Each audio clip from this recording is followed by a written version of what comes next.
Voltamos com o Jogo do Poder, recebendo o líder do PMDB na Câmara dos Deputados, deputado Leonardo Pisciani, contando com a presença do jornalista Leandro Rezende.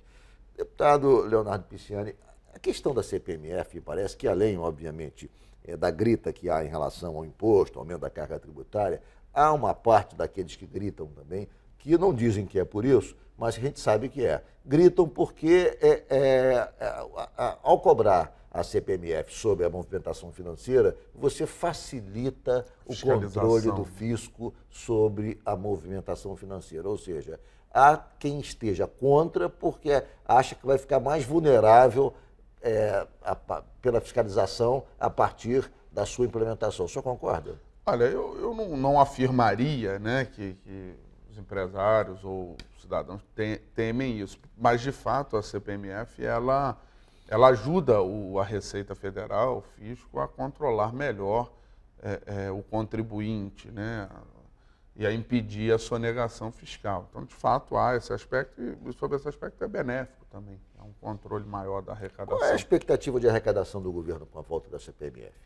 Se fala em 80 bilhões. Evidentemente que esses números não estão confirmados pela equipe econômica, né? A gente até aguarda a confirmação desses números. E esses 82 milhões, na sua avaliação, que está acompanhando passo a passo esse esforço do governo para reequilibrar suas contas, seria suficiente para, digamos, termos aí um reequilíbrio das contas e uma certa tranquilidade do ponto de vista econômico? Não, eu acho que ajudaria muito e ajudaria, sobretudo, Ricardo, aos estados e municípios, sobretudo aos outros entes que passam situação até mais difícil, em alguns casos, situações até mais difíceis do que a da União. Qual seria a participação dos estados e municípios? E qual é o critério de divisão como eu disso? disse, o projeto deve ser apresentado provavelmente amanhã ou no decorrer da semana. Então, isso estará definido. Se falou em 50% participação para os estados e municípios, mas ainda não está. Não há um critério. Não tem o texto ainda. Não vai se obedecer, por exemplo, o critério do Fundo de Participação dos Estados e Municípios? Não, eu creio que não. Eu creio que deve ser pelo índice, né, de cada estado, de cada cidade. Perfeito. Leandro? Eu queria entrar num assunto, deputado, que ano que vem nós vamos ter eleições municipais aqui no Rio de Janeiro. O senhor, em outras ocasiões, já se colocou como um possível nome do PMDB a disputar a prefeitura. Queria saber do senhor se essa possibilidade ainda lhe agrada e, se não, que cenário o senhor projeta para o partido aqui no ano que vem? Leandro, eu, evidentemente, não sei, eu gostaria de disputar a eleição para prefeito da cidade do Rio de Janeiro. Até coloquei o meu nome à disposição do partido, para que o partido pudesse ter como opção. Tem o deputado Pedro Paulo colocado como opção também. O que eu avalio nesse momento é que, em razão do cenário político que nós vivemos em Brasília, da atribuição que eu tenho hoje como líder da bancada, essa circunstância tem me impossibilitado de costurar uma candidatura ou me dedicar a uma pauta mais da cidade, exclusiva da cidade do Rio de Janeiro, com vista à disputa. Neste cenário, me parece que, muito provavelmente, né, a decisão do partido, e aí eu começo a fazer essa avaliação, a decisão do partido será a candidatura do deputado Pedro Paulo, que está mais inteirado e participando mais do momento local, da discussão da questão local da cidade do Rio de Janeiro. Me corrija se eu estou errado. Eu estou trocando a candidatura à Prefeitura do Rio por uma possível candidatura à presidência da Câmara para suceder Eduardo Cunha? Não, até porque esse é um futuro ainda longe, né? Ainda há uma série de outras coisas que podem ocorrer. A gente deve sempre cuidar do momento, Ricardo. Eu quando assumi a liderança, eu sabia que ela me ajuda, com relação à candidatura, eu tinha 2 pontos. Um que poderia ser muito positivo, que era a liderança me ajudar a dar uma projeção maior, como efetivamente acontece. E, por outro lado, eu sabia que podia me afastar um pouco do dia a dia da discussão dos temas da cidade. Então, agora na prática, eu estou verificando, e sobretudo pelo momento intenso que tem tido a política nacional, o Congresso Nacional, o cenário político em Brasília, eu tenho ficado muito dedicado ao momento. Eu acho que a gente nunca deve pensar o passo à frente, a gente nunca deve colocar o passo seguinte na frente do presente. Então, a gente tem que fazer bem, se empenhar em fazer bem aquilo que a gente está fazendo nesse momento. E nesse momento, a minha tarefa é dirigir a bancada do PMDB na Câmara dos Deputados, como líder, expressar a posição da bancada. E é por isso que eu estou dedicado a isso. Na sua avaliação, qual é a possibilidade de termos uma chapa Pedro Paulo e Rafael Pisciani de vice? Eu acho que é um caminho natural. Excluindo o PT dessa aliança? Eu acho que é o caminho natural. Acho que é o que deseja o PMDB.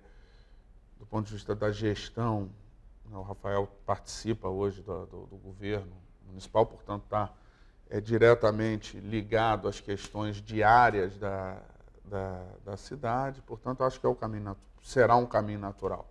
O senador Romário ora se apresenta como pré-candidato, ora se apresenta como um possível aliado do Pedro Paulo. Tê-lo ao lado do PMDB, qual a importância de tê-lo ao lado do PMDB nas eleições do ano que vem?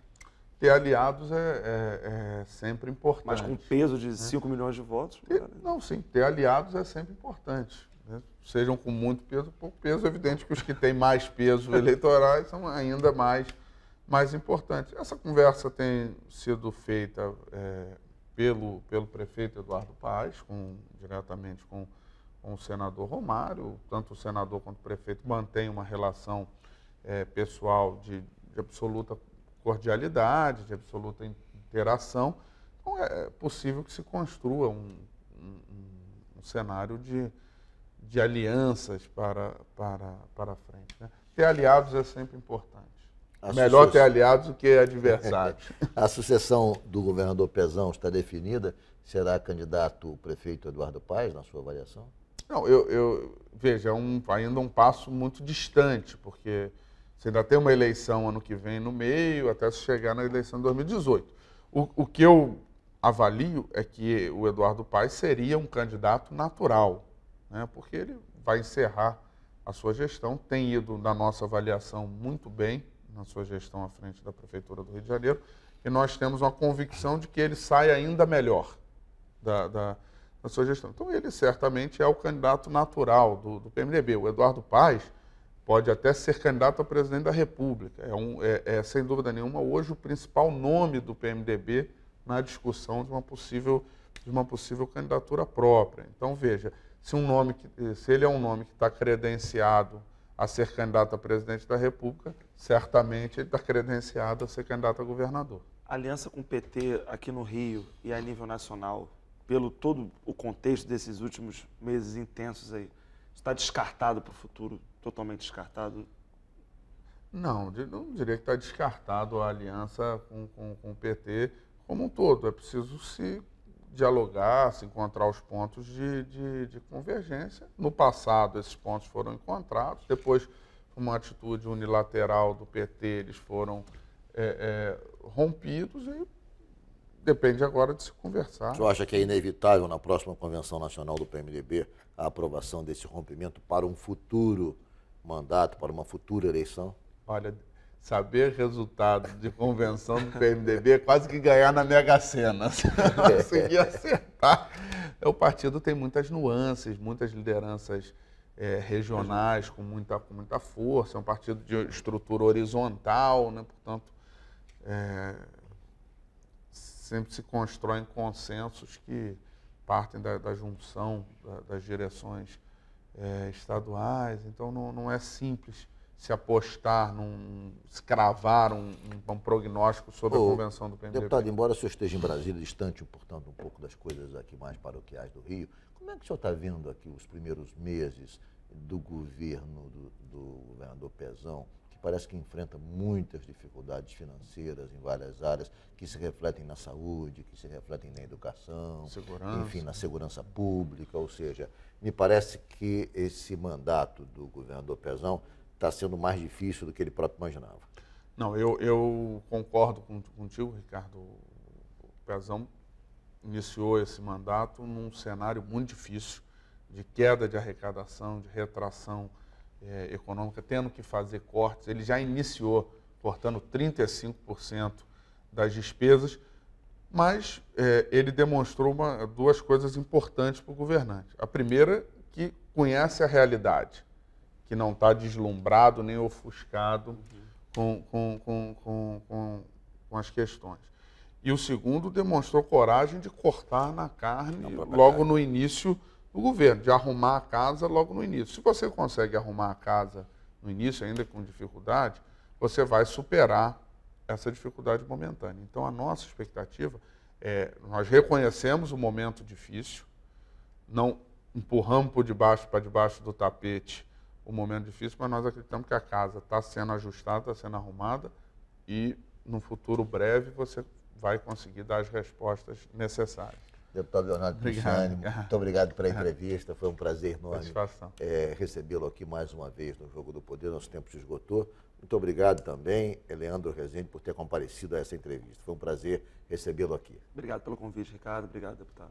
E obrigado a todos que nos acompanharam de casa. O Jogo do Poder volta no próximo domingo, às 11h10 da noite. Muito obrigado pela sua audiência e até lá.